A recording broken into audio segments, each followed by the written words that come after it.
What is going on, everyone? It's Super here, and welcome to another Injustice 2 video. And today we're going to be doing another Q&A. I love doing these because it pretty much gives me a chance to just talk to you guys directly, because normally when I do my videos, even though I am talking to you guys directly, I'm trying to, educate as much as I can. I try to talk about the gameplay, but here I just answer your questions and pretty much talk about like a topic at the start, which this first topic right now is going to be about fighter pack number 3. Now, I didn't want to make a specific video on this because I don't know if this is true or not. I just got this tweeted at me many times by different people.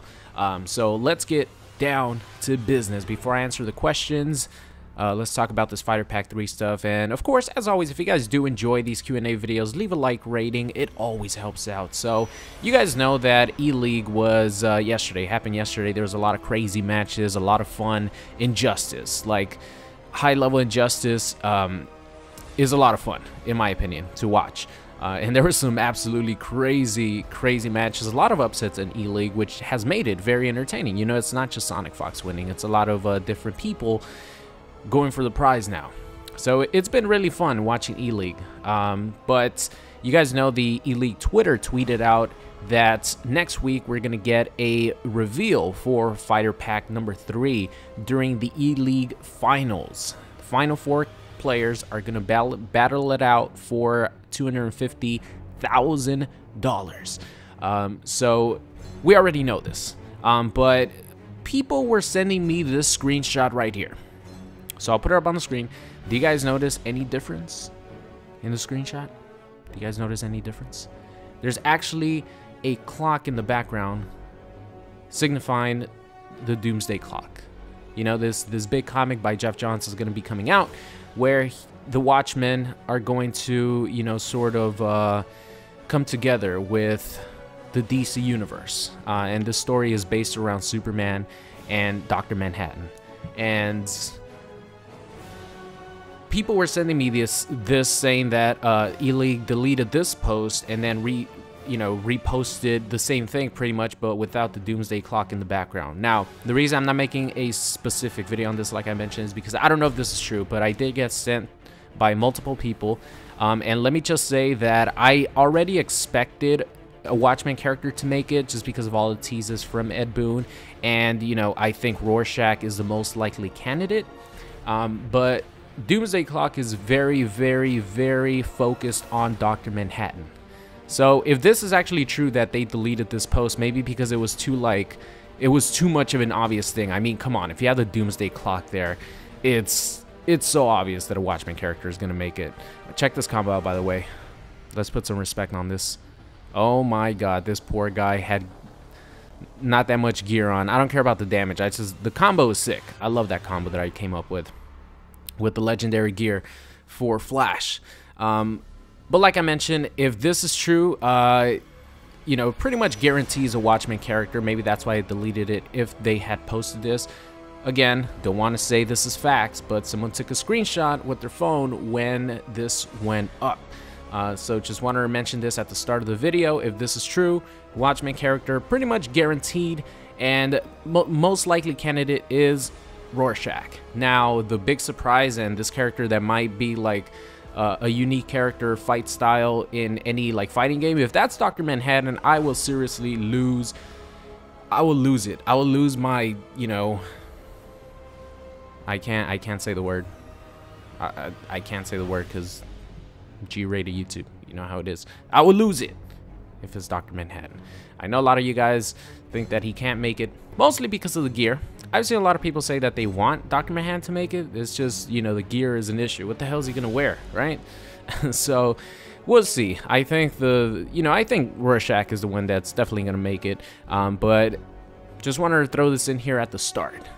Some fighter pack 3 stuff, because I am super excited about this reveal next week, man. I can't wait. So let's get on to the actual question. I'm gonna try to get as many answered as I can. So let's get into some comment questions first. All right, do I speak Spanish? Sí, hablo español. I was born in Honduras. I've said this many times, but I'm always getting new viewers, so I just want to, remind them, yeah, I do speak Spanish. Nací en Honduras. Vine a los Estados Unidos cuando tenía tres años. So I came to the United States. My dad got his papers here. So we flew over here when I was 3 years old and been living in LA ever since, baby. So yeah, I do speak Spanish. James, let's see, wait, there was another thing. Oh, okay, here's another commonly asked question that I've been getting asked since MKX. Why do you play the same characters? Play other characters. Just that. Not like, why do you like playing, you know, certain characters that I see you play a lot? Because they're fun. That's why I play a lot of like the same characters. Injustice has a huge roster. There's a lot of characters that I like playing, but there are, you know, I would probably say around 10 characters that I would just prefer playing over any of the other characters on the roster. Not only that, but I've been playing with a lot of the characters with the legendary gear, so that's why you guys have been seeing a lot of, you know, the same characters over the past month, because legendary gear has been the most fun thing for me to play. But just recently, you know, I started playing some characters that I haven't played in a long time, like Poison Ivy, like Firestorm, and of course when more legendary gear comes out, I'll be playing those characters a lot. But the reason why I play certain characters is just because I like them. You know, I'm not going to force myself to play Cyborg or, you know, some of these other characters that I literally have no interest in playing.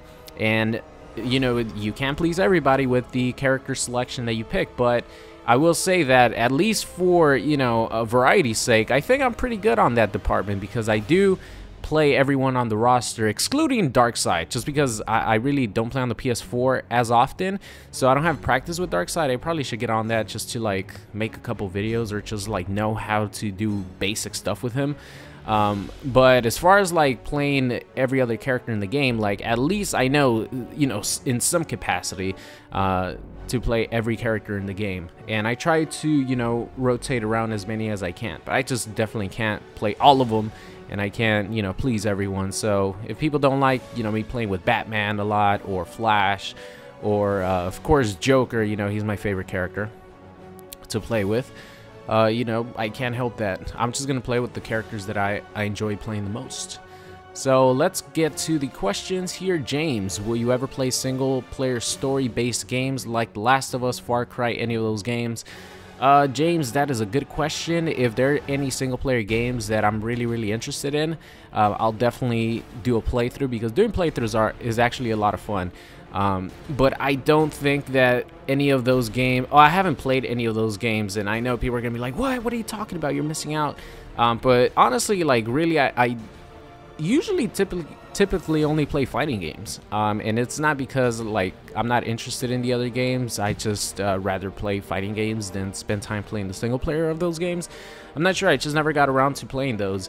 Usually I've always been like, if I like one thing, I'm gonna play that thing. Like when I played Call of Duty for 5 years, didn't really play, you know, any fighting games or anything like that. Same thing with fighting games now. I'm like, I really enjoy playing fighting games, so I usually don't play any of the single player stuff for or any single player games. Brian asked, for upcoming legendary gear, who would you like to see? I want to see Joker and Superman. Those are my top two. Nathan asked, would you like to see a horror character in Injustice 2 like Freddy Krueger, Michael Myers? No, I want them in Mortal Kombat X. You could put any other comic book character in Injustice 2, but the horror movie characters, I want them in MKX. Thozy asks, did you know FaZe Jev has shouted you out in several videos, saying that you're the Injustice 2 YouTuber that he uses, and he uses your videos as reference for combos and for this game? Yeah, I actually do. I don't know Jeff personally, but I was in the Call of Duty community when he was in it. Obviously, he's still in the Call of Duty community, but you know, I was in the Call of Duty community for like 5 years, 6 years, you know, since 2010 up until like the end of 2015, somewhere around there. So yeah, I've known, you know, Jev, not personally, but I known Jev in that way for a really long time. We follow each other on Twitter. We've been on teams together, and you know, Jev was pretty much the guy who sort of changed the way a lot of people like saw making videos, as far as back in, what was it, 2012, 2013, somewhere around there, because he was sort of like an anomaly. A lot of people were just doing regular commentaries, regular live commentaries, regular montages, but then Jev came along. He was really funny. He had his own unique style, and he was doing like this, you know, quote unquote, what people call cut comms now, where you would cut out a huge part of the gameplay and just have the parts where you're talking and when something exciting is happening. So he was the first one to start doing that in the COD community. He blew up, and then a lot of people, you know, sort of adapted that moving forward in the future. So Jeff was definitely, you know, an anomaly in the Call of Duty community at the time, and he just like blew up because obviously he's really funny. Like I watched some of Jeff's videos as well.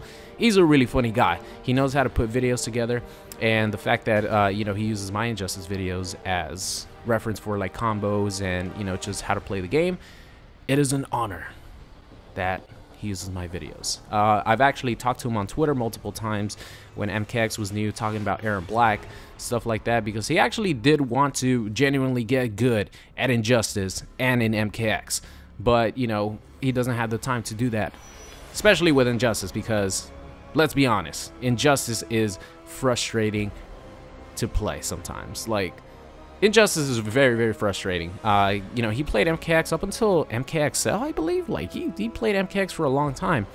And, you know, he was pretty good with, he was getting there with Aaron Black. So, hopefully, he comes back playing NetherRealm games in MK11. I'm sure he will. Alright, so let's move on here. Quentin asks, if X-Men are in MVCI, which X-Men characters would you want? I want Apocalypse. I want Apocalypse to be a playable character. Apocalypse is actually my favorite X-Men villain. I really don't consider Magneto too much of a villain. I know he's still a villain, but I don't know. I don't consider him like a full-on villain, but someone like Apocalypse, who is awesome and is just straight up evil, I would want Apocalypse in there. Of course, Sentinel, Storm, Cyclops, Magneto, you know, the Marvel vs. Capcom 2 top tiers, you know, the iconic characters. Those are the characters that I really want in Marvel, you know, Wolverine, stuff like that. Psylocke, they have to. If they're going to bring back X-Men characters and make it like DLC pack, whatever, give me Psylocke, please. We need Psylocke in a Marvel game that's not Marvel 2. Just imagine, well, actually, the art design isn't like the best in the world in MVCI, but she'll probably look good because like all the DLC characters actually look pretty good in the game, a lot better than like the normal cast. So I think she'll look pretty good. But those are the characters that I want, like Psylocke, Sentinel. I want Apocalypse in there. I want, you know, of course, Magneto, Wolverine, Storm, all these classic X-Men characters.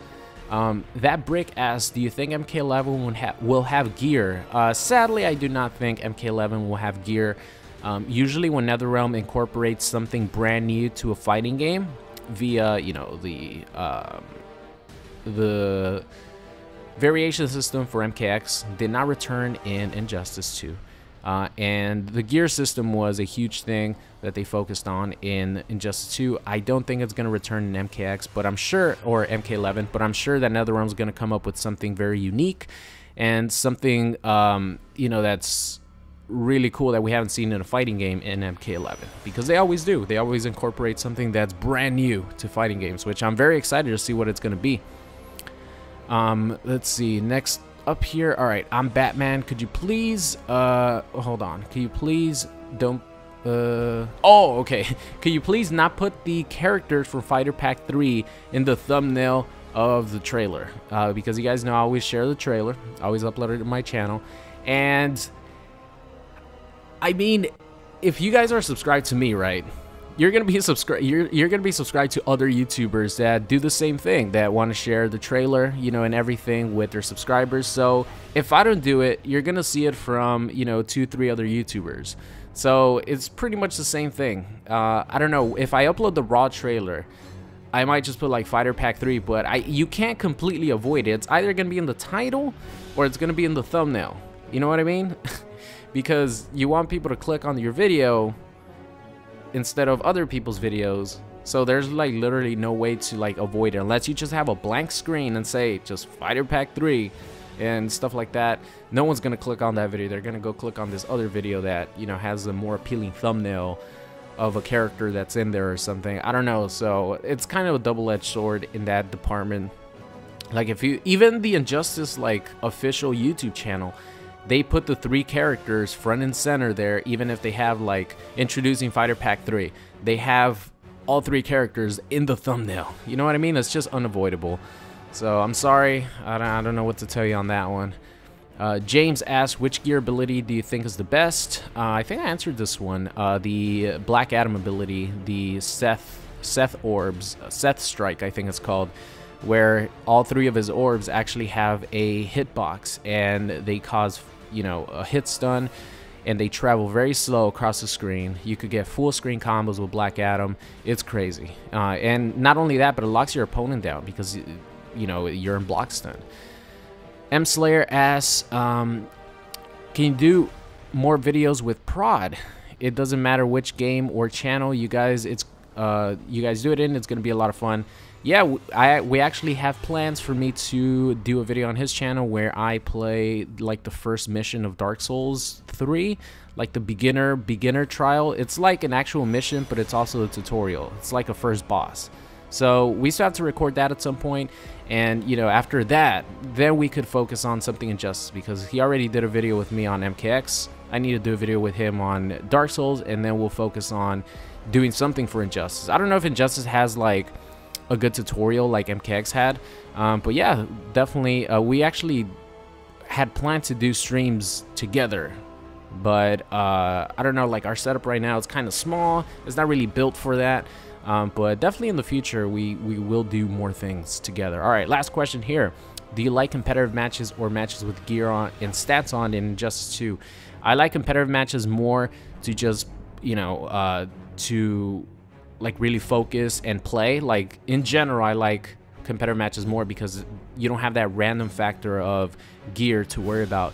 But to have fun in the game and to like really unlock the potential of the game, the gear abilities are where it's at, and unfortunately we have to put up with the stats. But to really like enjoy the game, to just have fun and not, you know, just thinking about trying hard and like, oh man, winning all the time and stuff, and just playing for fun, playing with gear on is the absolute best in my opinion. Unfortunately, like I said, we have to worry about the stats, but playing with the Staff of Grayson, playing with, you know, the legendary gear 4 Flash that lets me, you know, extend my combos for another 1.5 seconds or 2 seconds. The abilities are so much fun, and that is my favorite like aspect of the game, playing with the abilities. But I prefer playing ranked and like competitive because the stats just like destroy it for me. If it wasn't for stats, I would probably only play with gear on and, you know, different abilities and stuff, but like the gear stats actually like really kill it for me. So if you gave me a choice, I would probably play competitive mode more. So that is the end of today's Q&A video. Really long one, but I got done reading all the questions, so I'm very happy about that. So thank you guys so much for watching, and I'll see you guys next time. What's going on? It's Super here, and thank you for watching today's video. I hope you enjoyed it. If you did, make sure you guys subscribed if you are not already. Also, check out any of these videos linked at the top. Thank you for watching, and I will see you guys next time.